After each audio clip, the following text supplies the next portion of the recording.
there's only so much you can do.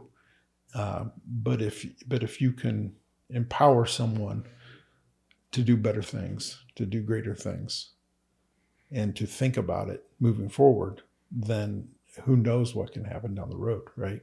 That's right. You will never see the fruit. You will never see the beautiful things that happen.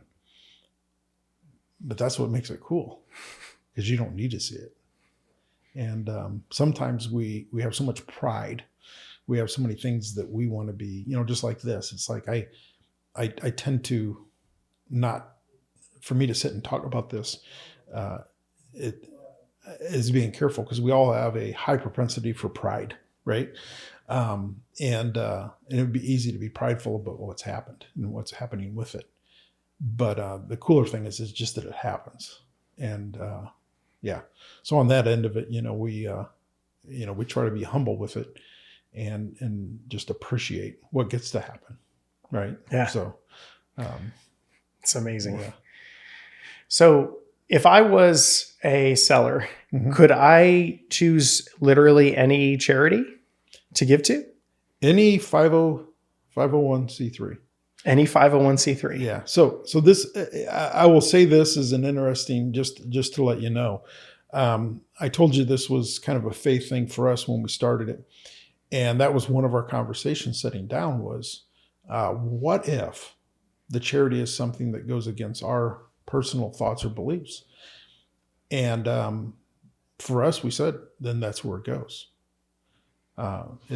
We trust whatever it is for us that God is in it, regardless of what it is. So it's not our decision. It's not our opinion. It's what it's supposed to go to. So yeah, if it's long as it's a registered 501c3, then yeah, we're fine with it.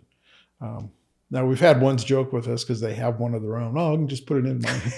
Yeah. They don't, but you get those funny. I just started a nonprofit. Yeah, I just started a nonprofit. Just put it in there. Imagine that. But some actually had nonprofits and stuff, but they opted not to put it to that one.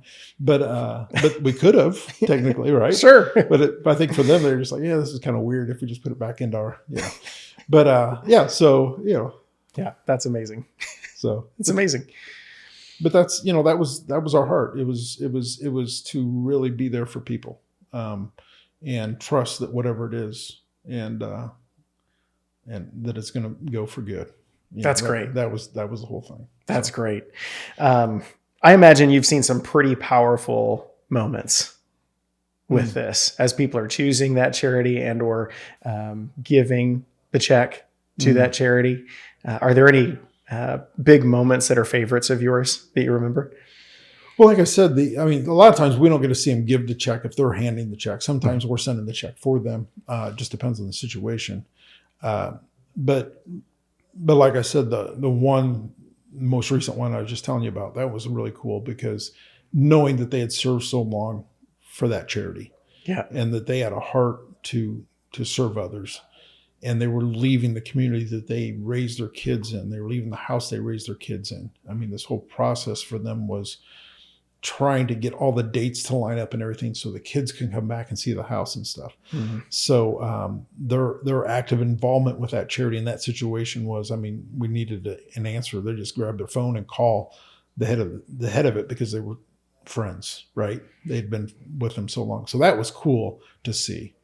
The one I said about their family member who, that they gave for research, that's a touching one too, obviously. Just when someone has had a loss and to them, this is their way of healing, part of their healing process, right? Those are impactful, I would say. Doing so much more than selling houses. Oh, yeah. That's, I know I made reference to it earlier, but it's got to feel good to know that you're not just taking great care of your customers, but the folks, these actual communities are being impacted. The folks in these actual communities. It's not enough to move people in and out of homes, but to make that kind of impact. Yeah.